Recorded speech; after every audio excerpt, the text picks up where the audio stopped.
because that is so fundamental and so important for our growth as individuals. One of my mentors taught me when I was growing up. He says that those who do not read have no advantage over those who cannot read. Yeah, that's interesting. It just, I learned that about 10 years ago, and the light bulb just went on. And wow. So actually, the essence of going to school is not necessarily to get a certificate. It's actually to be able to first understand how to assimilate knowledge and how to assimilate information, and to read and write, and how to express yourself as a fundamental attribute that we build when we actually pass through school. About myself, Femi Balibe is my name. I currently work as a Chief Operations Officer for Medicom Ghana Limited. I have been in Ghana for 3 years right now. I came in 2011, March. Fortunately for me, it was around I think it was Independence Day. I came in here March 5, and I was meant to resume work on the 6th of March. We happened to be a public holiday, so I ended up resuming on the 7th of March. My first time in Ghana was in 2002. I came in here as an Ericsson engineer to help Medicom Mobitel at that time to move from the analog mobiles to GSM. So I was one of those few engineers that came around at that time, and they stayed here for 2 months. And it was really quite an interesting experience for me, because that was my first time of ever coming into Ghana. I have been in the telecom industry all my life, mostly in the last 15 years. That's what I have done. Before telecom, I started out as an IT engineer, doing IT information technology application support and network support. I did that from 96, and I stopped in IT. I stopped around 99 and joined in telecom towards the end of 99. Joined a company called Ericsson Nigeria at the time, and then we went into fixed telephony. And I started as a telecom support engineer, field support engineer, working for the Ericsson project for one of the Ghana Telecom type of operator at the time. It was Nigeria Telecommunication Company. Unfortunately, it didn't make it to being bought over by a big player like Vodafone. They are still, how many years after, they are still thinking of how to privatize the Nigeria Telecommunication Company. So I worked in Ericsson in different capacity, both as a support engineer for radio, support engineer for core. I did database support. I did project management. I did technical sales. And then I left Ericsson in 2005 as a network support group manager for access and transport networks. That was around March in 2005. And then after then, I joined a company called V-Mobile. And my goal at that time, my objective was to somehow make a difference within the operator environment. I came from the vendor, which is Ericsson, and then I joined this company, and I had this big challenge to help set up the operational maintenance function in that particular company, which was a fantastic experience for me. I ended up having to recruit around 150 engineers within 4 months. And then I had to write the job description of every single person and every single function within that team. I had to write the functional description of every department and how they're supposed to work together.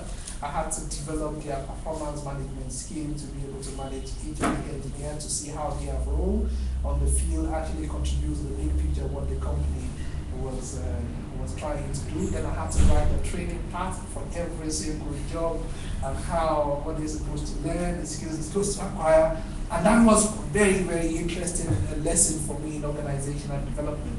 I did that for a few months, and the company was bought over by another investor, Celtel, this Netherlands-based company. Celtel bought over V-Mobile, and I was in the right place at the right time, and I got the opportunity to be the director of operations in that particular company. And that is after joining the telecom industry for just around 6.5 years, which was very, very big for me, because essentially this is just something I never dreamt of.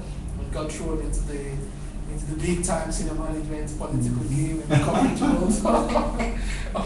Well, I tried to survive the boardroom politics. The boardroom politics, and it was. I remember at the time when I was in the management management committee meetings, and some of the people I will have to relate with, they have finished their university degree and actually started working in the corporate world when I was still in primary school. So it was quite challenging at the time to be able to relate. So I had to learn the secret of making sure that I hear twice as much as I speak.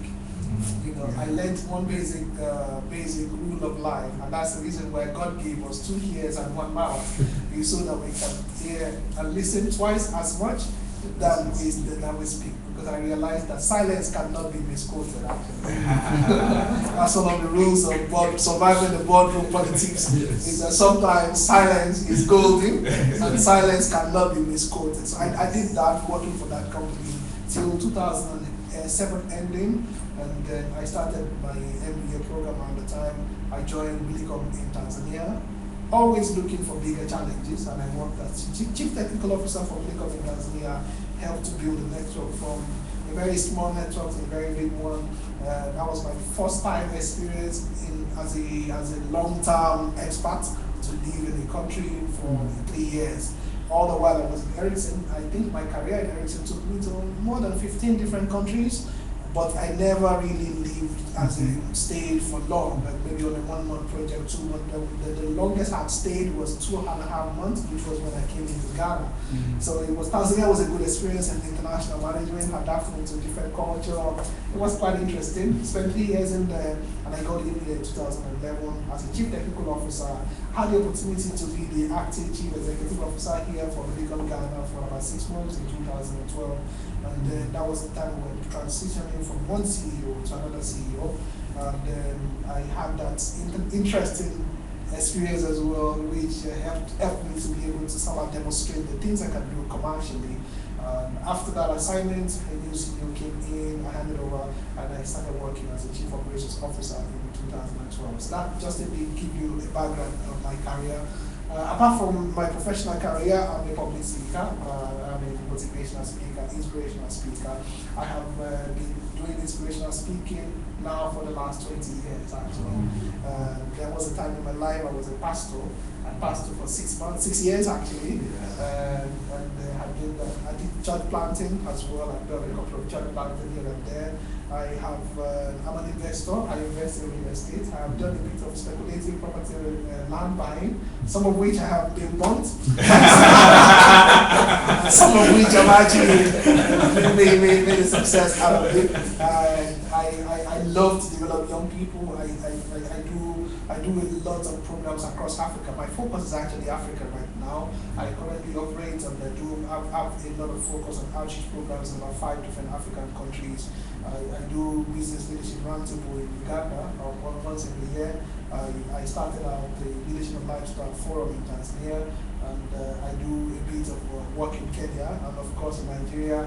I do a lot of work in Nigeria as well, apart from my hectic job. I also own a farm.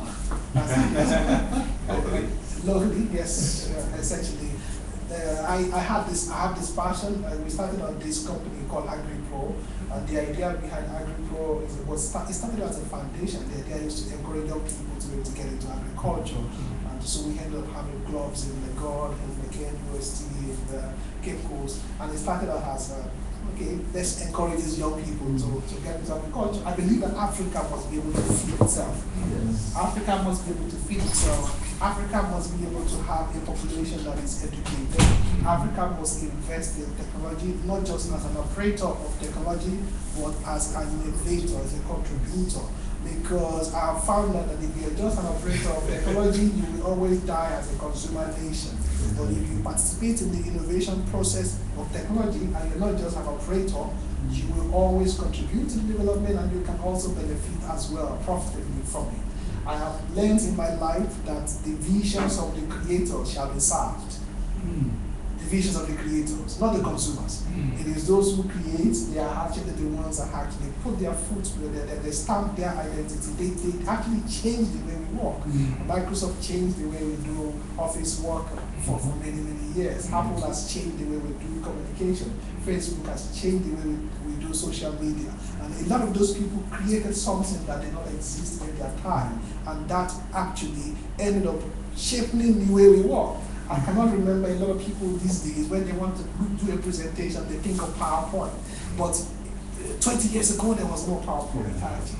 PowerPoint never existed at that time. So how come now we have become so fixated on PowerPoint, on slides and stuff like that? Because somebody called Bill Gates decided to say, this is the way I want the world to do presentation. So that means ideas actually rule the world. So essentially, I celebrate entrepreneurs like you because I know that you guys are creators of things that will eventually change the way society operates, change the way culture is shaped. And that is why I'm so excited to be here speaking to you guys, and I hope that I can pass across certain messages that will probably bless you. That is just about me. I can continue to talk about myself, but that's not about myself today. It's about becoming a global change leader. Good stuff. Now,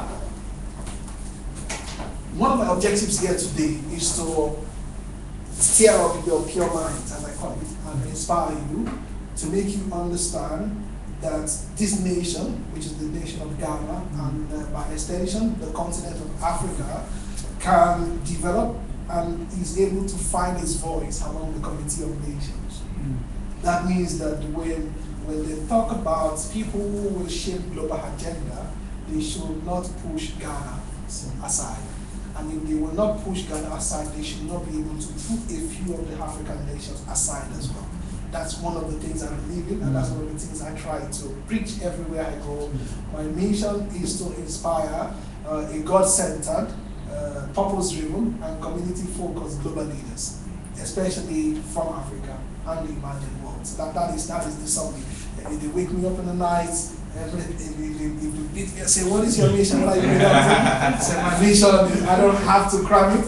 It's become part of my life, and that's one of the things I like to inspire. I also want you to understand and believe in the fact that it is possible to have homegrown businesses that will have global reach and impact local communities. Homegrown businesses that will have global reach but then impact local communities. I think sometimes we get so fixated about the fact that I want to build big brands, then things that will compete in the global arena. I want to be able to compete with the likes of Google, Microsoft, and all that kind of thing.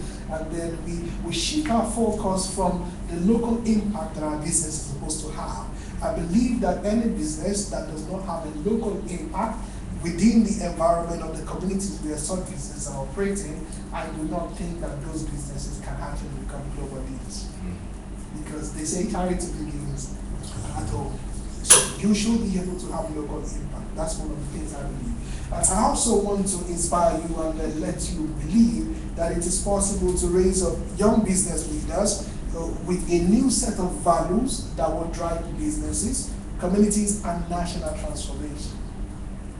People think that in Africa it's impossible to do business and be straight. People think that in Africa it is impossible to do business with integrity. People think in Africa it is impossible to do business and follow the rules and succeed. But we need to change that culture, because that culture is alien to us. That culture is as a result of a generation that got engrossed in corruption. That culture was not the way Africa was created before the colonial masters came. It was about collective progress. It's about the progress of a community. It's about the progress of a society. It's not just about the individual drive to become rich and to become stuff like that. Now, but we found that when the colonial masters left and our leaders took over, one of the things that united a lot of our African leaders at the time was the drive to chase out the colonial master. We want independence.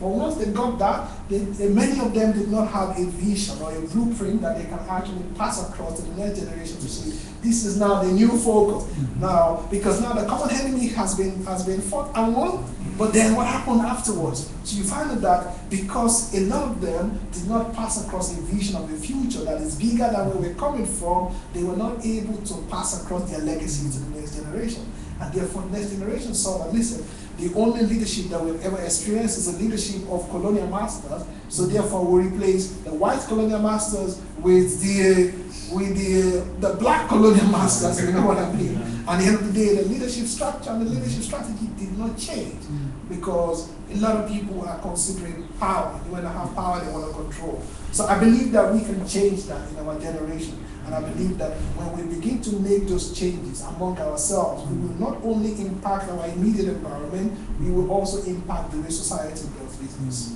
I mean, we believe it is possible. Okay? That's why we're here. Yes.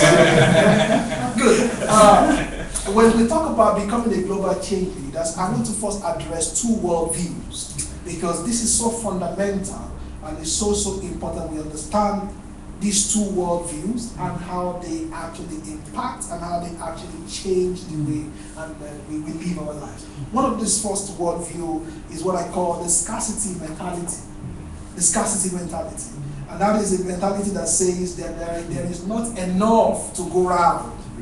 Not enough to go around. And therefore, I have to help myself quickly, regardless on whose right is trampled upon. When I get opportunity to be in a position, I need to quickly help myself because I'm not sure when I'm going to last, whether this opportunity is going to last forever. So I must help me, myself, my family, and I. And therefore, regardless of who is trampled upon, regardless of who is destroyed along the way, scarcity mentality says it's about me. And that is a fundamental problem. I know we were taught in economics and to say that the concept of scarcity, right? The scarcity of resources. But I think that we took it above board to think that when we talk about scarcity of resources, that there is actually resources are so scarce that human beings cannot, none of those resources can go around. The reality is that the God who created heaven and earth, that created 7 billion people, has put in within the earth itself resources that is able to sustain these 7 billion people. Now, God does not start again until He has finished it. Now, if God made 7 billion people available, He knows that 7 billion people can actually try with the resources that we have on planet Earth and not be left hungry. So that means that there is never going to be, it means that you will never, I don't even need it actually, you will never be able to, why not put it right now, to gather to yourself all the resources of this world. It's impossible. Because you don't even need to in the first instance. Scarcity mentality. Now, I have found out that scarcity mentality gives rise to greed. Scarcity mentality gives rise to corruption. Scarcity mentality gives rise to nepotism. And that is, it has to be me, my family, my uncle, my everything. I mean, when you get into a position, a public service, the people you want to give contract to are your family, your friends, your cousin, and stuff like that, because everybody wants to eat out of the national cake, you understand? That's the term we use back in the country, because everybody wants to benefit. Everybody feels that if you are appointed in a position today, you're the supply chain manager, if you don't end up with 3 houses while you are still there in that company, then you must be a fool. Because other people are in that, they will use the opportunity and then they will make themselves a success, right? We think success is defined as the number of cars that we have, or the number of homes that we own, or the number of what I call right now, the land that you have, the number of money in your bank account. All those things don't really matter. Because in the real sense of it, how many houses really can you really live at a time? You can only live in one. The other ones will become investment property that will generate cash flow. But how much really do you need to spend on yourself and your family? Really, how much? You really don't need that much by yourself to survive in the real sense of it. If you have 10 cars, how many can you drive? You can only drive in one. Yes, there will be an entourage around you, but you can only be one in the real sense of it. If you fill up the space with food, you can only eat what your tummy can pay. So really, you don't need so much to survive. So the idea of greed, the idea of corruption, and the idea of nepotism is about the scarcity mentality. Now the next outcome of scarcity mentality has to do with selfishness. People become selfish when they are just only thinking about themselves. When they think that there's just enough to go around, not enough to go around, so therefore I need to grab it for myself. The scarcity mentality gives rise to short-sightedness. People only become short-term in their thinking. They don't realize that actually, that when the things that you focus on short-term, if you're not careful, you might actually kill the long-term sustainability of your own dreams and of your own vision, of your own empire, if you focus only on short-term. short-term businesses actually don't end up growing, because what they would do is that they try to take advantage of the short term that they have, and instead of them reinvesting in growth, they eat the profit now, they maximize and monetize now, and not invest in growth. And after a while, what happens? The business gets to a point where it's big, and then the competition that you think that you have left behind catch up with you, but because they have invested in growth, they are able to scale up quickly, and you are just there. Just like a historian, they read that Poor Dad book of a guy, two guys that got a water contract to supply water. You know the story, right? So I don't have to go through that. Now, the first guy that was all in water was actually forced to market. Now, it is good to have the first mover advantage, but I have the privilege to tell you that sometimes if you're a first mover advantage, it can actually be a disadvantage to you. Why? Because the second mover will see the things that you have not done correctly, and if he's a smart guy, will put together his own kind of product and his own kind of packaging to take advantage and exploit your own weaknesses, and then become more superior than you are. So it is not about who gets there first, it's about who does it well. Like Facebook and MySpace. Is that? Like Facebook and MySpace. Exactly. Now, scarcity mentality also gives about, eventually leads to stagnation. That is how a lot of society has become stagnated because of scarcity mentality. Africa today has been driven by scarcity mentality over the years. And that's one of the reasons why we have not yet advanced as a society. So it is time to change course. Second world view is what I call the abundance mentality. And this is so fantastic because the mentality says there are so many opportunities for everyone to have a chance to try and realize his or her full potential. And therefore, my role, my contribution is to ensure that there is an enabling environment for everyone to succeed. That is an abundance mentality. It says that, listen, there is so much for everybody. The space is big enough for all of us to try, and therefore my role is to make sure that I contribute my own quota in creating an enabling environment for the rest and the generation coming behind me to try. Somebody once looked into the archives of one of the cities in New York, the neighborhood called Manhattan, and in that archive they had 200-year plan for that city. 200-year plan. So 200 years ago, when those guys were putting together the framework for how the city is supposed to evolve, there were no cars at that time. There were no, you understand, they had chariots, they had, so how come some people can sit down and say, 200 years, how do we want this city to evolve? Now, that means that they started thinking, they started stretching their imagination. They're not going to be alive in the next 200 years. The people will have even forgotten them in the next 200 years. Now, a lot of people will not even know those who put together those plans. So it is not who gets the glory that is the most important to them. It is about what is being done. God is much more interested in what is being done than who is doing it. Because if you don't do it, He will raise up somebody else to do it. And that's the way it is. If you will not praise, He will raise up stones, and the stones will cry out. So what is much more important as far as God is concerned is what is being done. Now, my mentor taught me again, he said that all things are possible to him who does not care who gets the glory. All things are possible. Why must everything be named after you? Why must it be like, oh yeah, it is because of you? No, why must you take the credit? Because the reason why teams don't work, the reason why companies don't succeed is because a lot of people want to take credit for certain things, and therefore because they all want to take credit, they cannot collaborate. They cannot take advantage of synergies that is available. They cannot take advantage of the fact that, listen, I cannot do it all. They cannot take advantage of the skills and the strength and the know-how that everybody has so that we can build a collective force and actually make a big idea work. Why is it that so many big businesses have not come out of Africa? Why? Everybody wants to be an entrepreneur by themselves. Everybody wants to have their own company. No, people don't want to forge partnership and actually come together and build great businesses together. Why is it that you must be the MD, CEO of a 1,000 cities company. When you can actually You be forgot chairman. a shareholder. When you can actually be a shareholder in a 100,000 city company. I believe that entrepreneurship is not just about starting your own business. The attribute of an entrepreneur is somebody who is able to spot opportunities and is able to turn those opportunities into profitable venture. Those can actually be employees within an organization.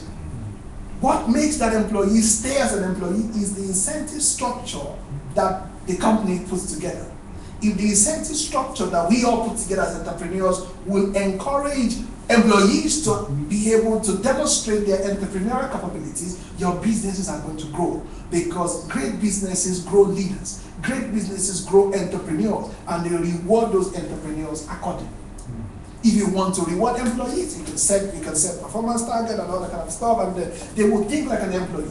But if you want to reward and grow entrepreneurs, you are going to ensure that you put an incentive system, incentive structures in place that can reward innovation, that can reward creativity, so that those guys know that if I take certain risks and I'm able to actually spot certain opportunities, then they will not have to depend on you to come with a big idea all the time. If they know that their idea can be celebrated, if they know that their idea can actually put money in their pocket, they will come up with stuff. Abundance mentality gives rise to vision. It gives rise to community focus. It gives rise to collaboration. It gives about what I call succession and long-term planning. And it also helps you to have a mindset of being your brother's keeper and lending a helping hand to somebody. The abundance mentality actually brings about delayed gratification. We don't have to have the gratification now. We don't have to gain the advantage now. We can always gain the advantage tomorrow in the future. I hope I'm blessing somebody today. Yes. Now, as business people, I want to throw to you two paradigm shifts that I need you to encourage. If you already have it, fantastic. But I need you to encourage every single employee or every single business partner or every single associate that you come across to imbibe this paradigm shift. Number one, we need to move from the paradigm of poverty eradication to wealth creation. Two different things, even though they try to achieve the same thing. Now guess what? Africa, in the last 52 years or 56 years, have been focused on poverty eradication, isn't it? Yes. But the percentage of people who live below the $2, as we call it, the way they measure poor people. Now, guess what? Have you ever seen that when they're measuring poor people, or what they call highly impoverished poor countries, they try to measure them with the percentage of people that live below $2 a day, right? That's the way they measure us to define the third world and to see how many people actually grow to define the middle class. But when they want to measure the first world, they will measure them in terms of PPP, purchasing power parity, in terms of GDP per capita, right? They keep talking about those kind of items, which is terminologies that encourage wealth creation. Nobody ever mentions anyone living in Europe by whether they live below $2 a day or $1 a day. Why must you denominate people by their daily wages? Now, that tells me that, Africa has been, I am very, very passionate about Africa because of the way Africa is treated in the global scheme of things, because I believe that we should actually think differently. But African leaders have been focused on poverty eradication. And the number of people that have been poor in Africa are actually worse today than it was 52 years ago. So if poverty eradication actually works, then poverty should have been eradicated and not be transferred from one generation to another generation.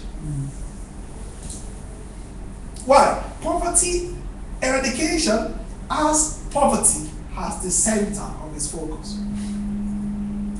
Whereas wealth creation as wealth at the center of its focus. It's so simple, but it's quite so profound in the way it positions the mind of the people that are listening. See, poverty eradication causes the recipient to depend on external support for daily subsistence only. Whereas wealth creation causes the recipient to have a mindset of how can I enhance the value of what I have with or without the help of external support. But the end goal is not to rely on that external support. It is about how to multiply the value of what I have. So poverty eradication gives people stuffs, gives them subsistence, it makes them rely on the external for their daily needs. Whereas wealth creation says, I've got something. I only need to polish what I have because I own it, I have it, I can work, I can multiply it, I can grow it. You can only help me to get started, to give me that initial push. But once you give me that initial push, I can actually sustain that idea. That idea can be multiplied, and in that way, that idea can also grow other ideas. That is the difference. But that is not what we have been focused on. Job creation, entrepreneurship, people always look at the external without knowing that the true entrepreneur is very, very focused on the external, but he is also connecting the external opportunities with what? Internal capabilities. So it's not only about looking outward, it's about looking inward. Because you've got something to offer or to be able to take advantage of the opportunities that is external to you. Second paradigm shift. My time is really fast spent, really. Second paradigm shift is you will need to move from this mentality that says, I am in business to make money, to a mentality that says, I am in business to solve problems and add value to humanity.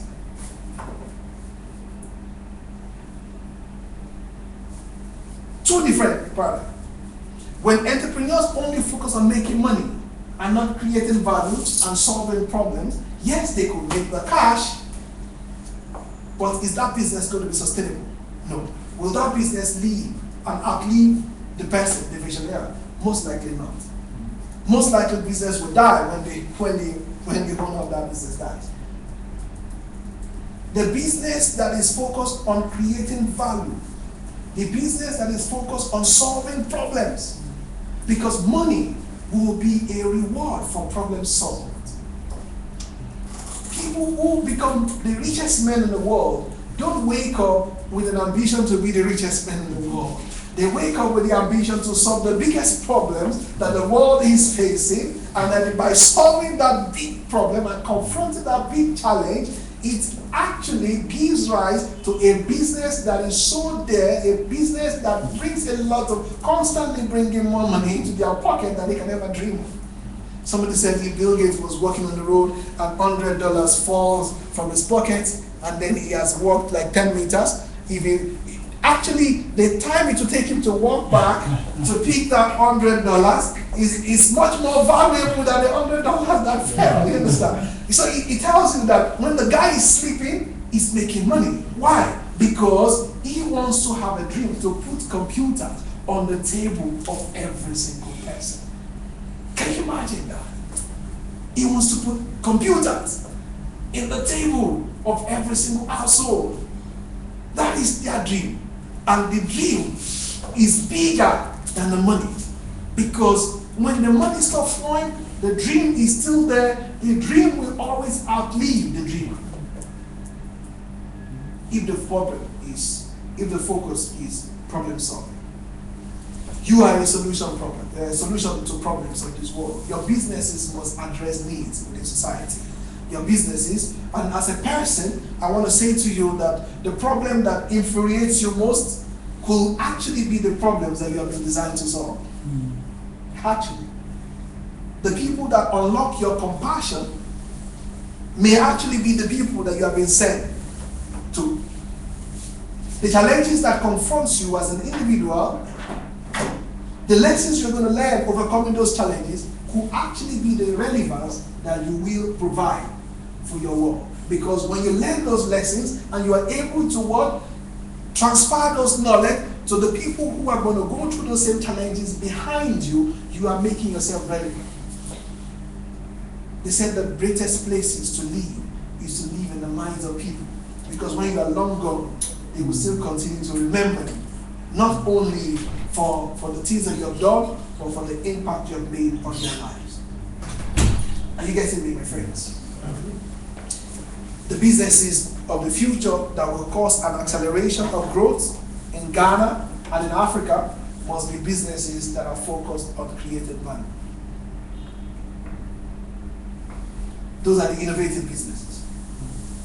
The focus on value creation says, how can I enhance the quality of what I have? That is the focus of value creation.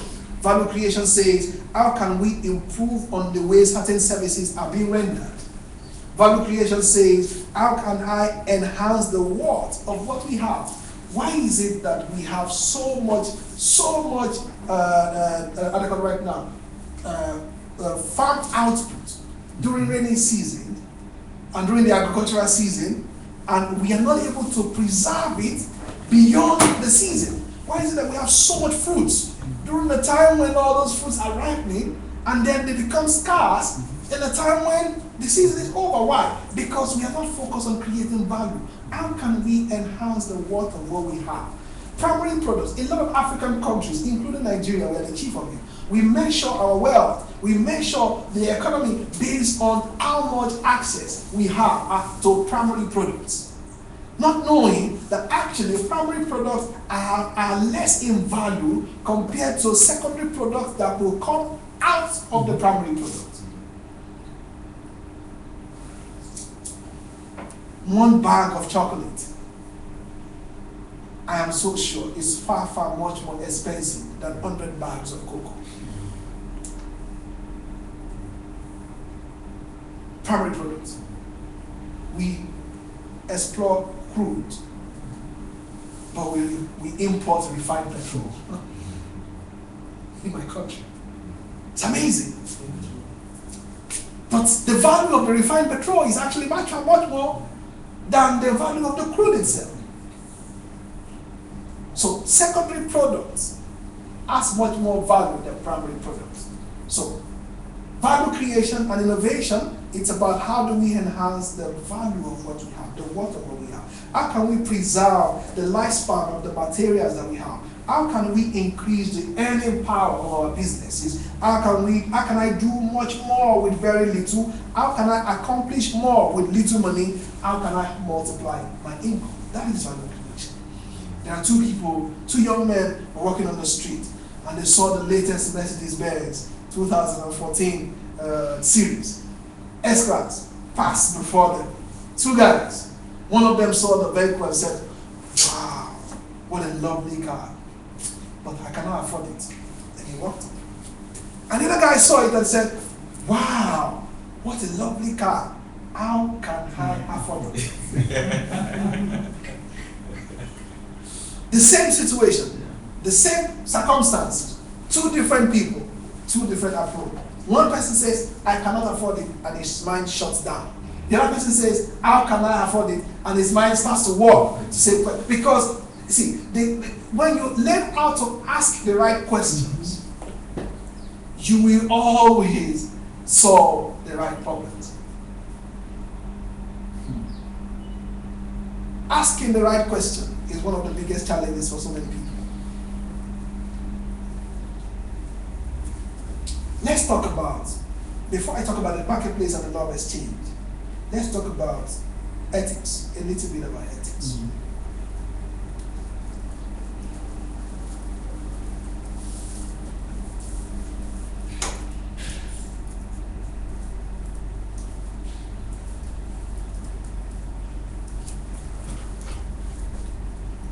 Let's talk about a few interesting information about ethics. Good. All right. I want to mention some few names, and you can then tell me what they stand for. There's a man called Kenneth Lay. Who knows him? Kenneth Lay. Okay, when you hear Aaron, what do you think about? Corporate scandal, right? Interesting, good. When you hear Bernie Madoff, what do you think about? Ponzi scheme, right? When you hear Dominic Strauss-Kahn, what do you think about?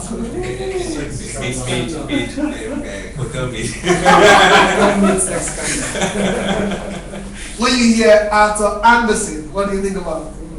Corporate accounting scandal. Corporate accounting scandal. Okay, when you hear about Monica Lewinsky, what do you think about?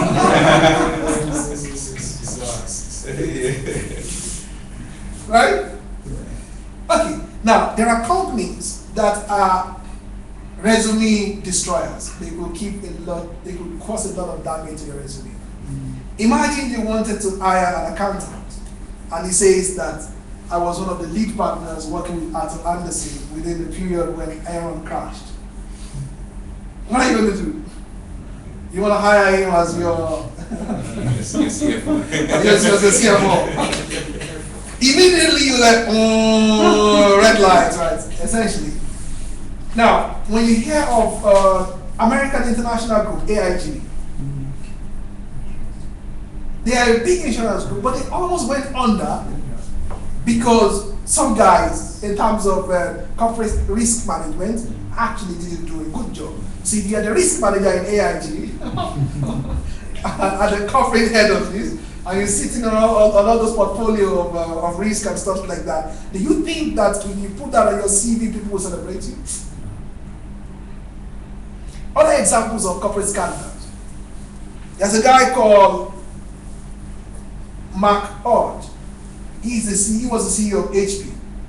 He quit amidst allegations that he doctored his expenses and sexually harassed people. He was accused of having a relationship with one of his contractors, so he was forced to quit. Another guy called Chris Albrecht is the guy who owns Homebox office. He left the company after he pleaded not to contest the issue of battery against his girlfriend. He actually beat his girlfriend. There's a guy called John Brown, the BP guy. He resigned in 2007 after admitting that he lied to a judge while trying to prevent a British newspaper from exposing the details about his personal life. Perjury, right? There's a guy that is called Brian Dunn. He was the CEO of Best Buy, a former CEO. He was accused of having or engaged in an extremely close personal relationship with a 29-year-old subordinate, female, that negatively impacted the work environment. We've seen, I can continue to list all of those. There are two halls to belong to in the corporate world. One is the hall of fame, and the other one is the hall of shame. The higher you go in your career or in your business, or the more successful you are in your business, the higher the stakes become. Whether your name will end up in the hall of shame or in the hall of fame will be dependent on the decisions you will make in the course of your profession. Decisions determines destination. Decisions determines outcome. There will always be three areas of test for you as an entrepreneur, a business leader, or even a corporate leader in the marketplace. One is in the area of power. How do you handle position of authority, or how do you use influence? Power. You will be tested in that aspect. In the second area of test you're going to have to deal with is in the area of money. How do you handle financial issues? Financial impropriety is a major challenge that a lot of business leaders will have to deal with. Bribery is another major challenge a lot of business leaders will have to deal with. Then the third area of test that we will all be tested on is in the area of how do you handle relationship with the opposite sex. Those three areas can either make you or mar you. But those three areas, you can deal with it by the decisions you're going to make today.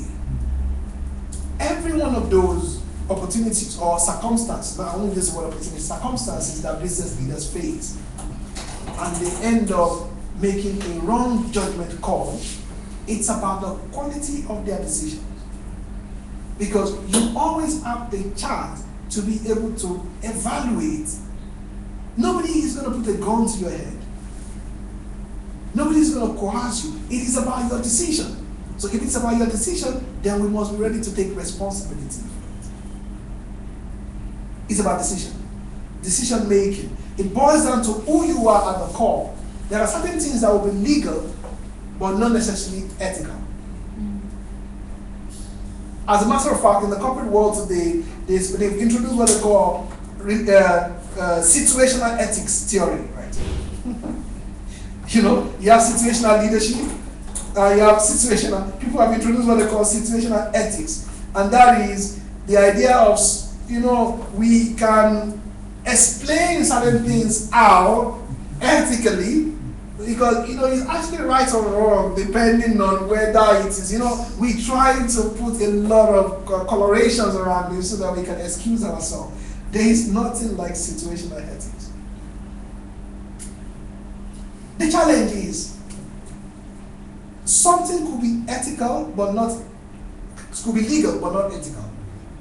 Even Paul said, all things are lawful for me, but not all things are expedient.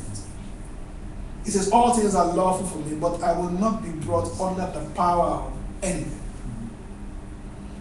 That is a fundamental distinction about what is ethical and about what is legal. When certain practices begins to have a hold on you that ends up overpowering you and ends up actually gaining control over your decisions, then you know you've crossed the ethical boundary. There are really the standards to follow when it comes into ethics. It's very simple. Whatever you wish that men will do unto you, do unto them. That is I would say the fundamentals of what is ethical. And somebody say, what if I want men to treat me badly? Do you really want men to treat you badly? You don't want men to treat you badly.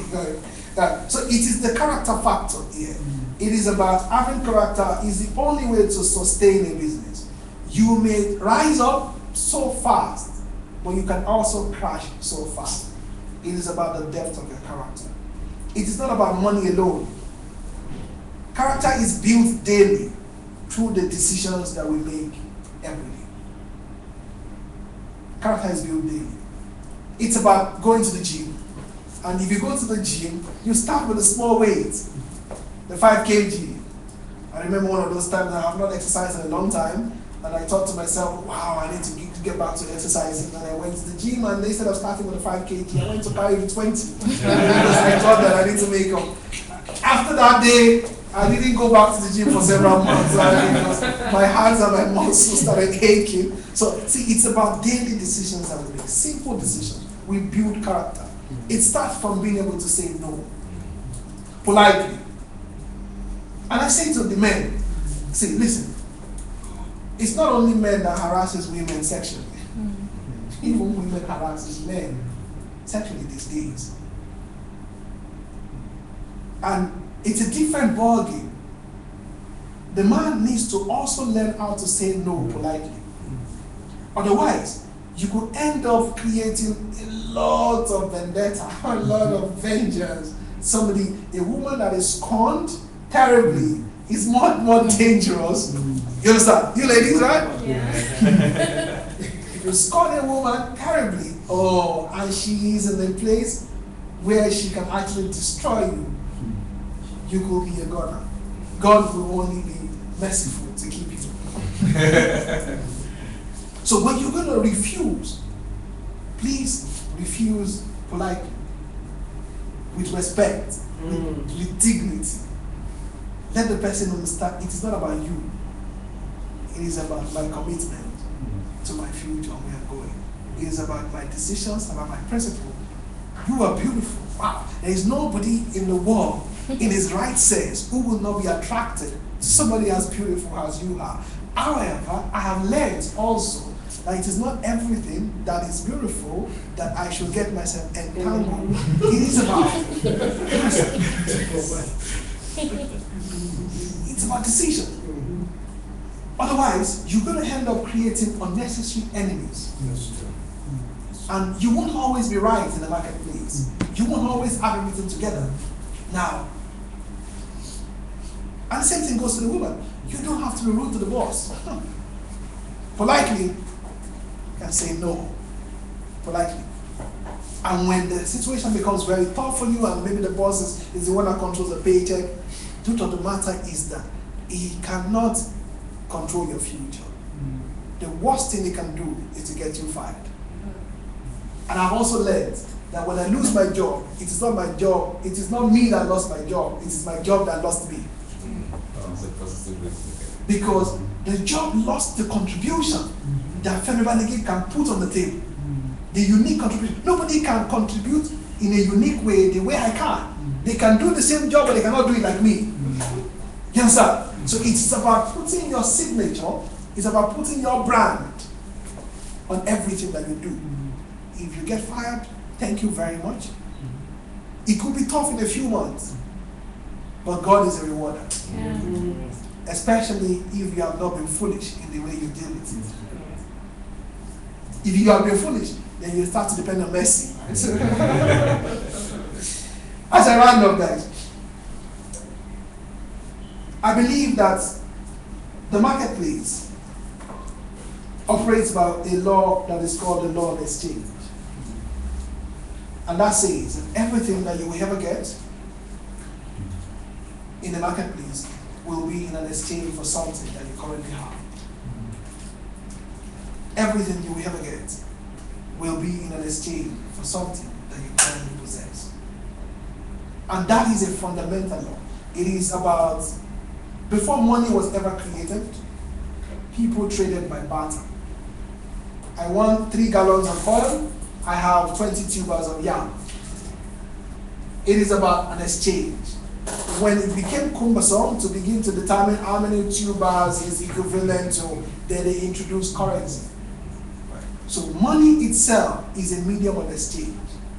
So the most important is, what do you have that you are going to use in an exchange for what you want? What is the unique selling point of your business, of your organization, that can differentiate you in the marketplace? What is it that you have as an individual? You need skills and knowledge and the competencies that you have as an individual that can actually differentiate you among so many other qualified people in the marketplace. It is called your personal brand.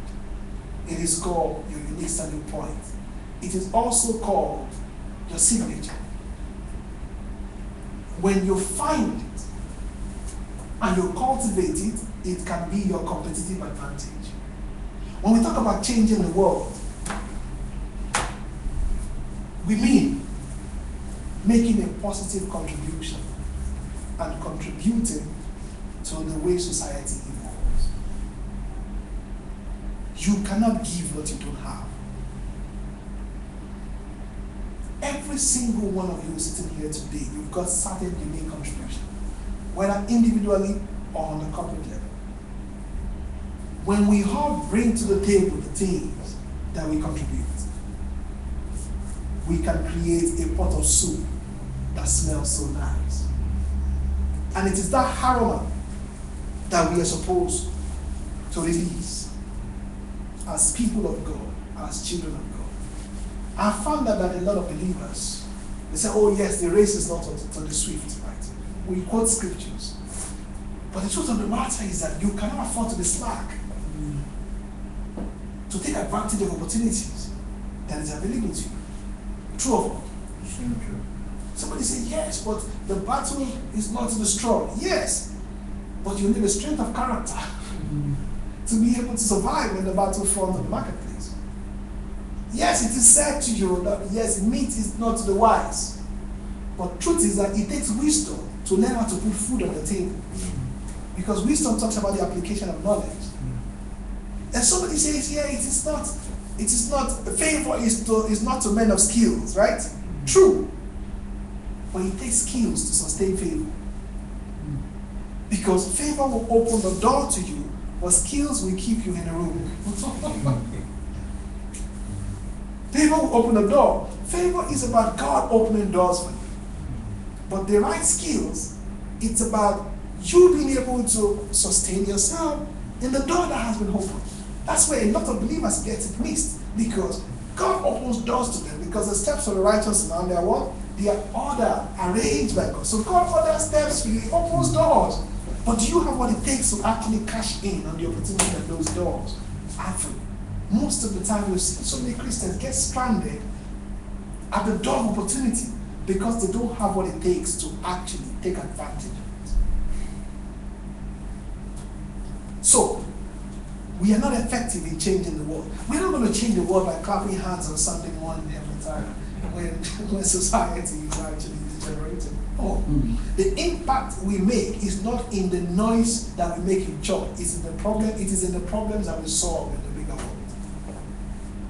It's okay to go clap and to sing and shout and do all that hallelujah stuff. But if that does not translate into actual problem solving in society, then it's a waste of time. I'm saying this without humility as somebody who has also pastored, as somebody who has also actually done church planting. So you understand? So if I'm talking, it's because I've been in ministry for a lot of time and I've trained pastors. I've trained a lot of pastors. I still train and mentor pastors right now. So I am not scorning the office of the pastor, but I'm only saying that it is time for us to now begin to look at how we do things, how we begin to become much more community focused in the approach and in the businesses and the things that we do. It cannot be about me, myself and I. It cannot be about building an empire. It's not about a big billboard with a pastor and his wife posing. It's not about that. That is not how we're going. It's not about a big church building. It is about the individuals that have been built. It is about individuals that have been developed. It's about the individuals whose lives have been transformed so that they can also go out there and transform the lives of other people. That is the way it's supposed to be. And the businesses of the future that will actually be businesses that will stay relevant for generations and decades to come are businesses and institutions that have changed culture and influenced the way society lives. Thank you very much, guys. I wish I could answer but I'm going to have to stop it here. Thank you very much. Thank you. Well, ladies and gentlemen, I think we can put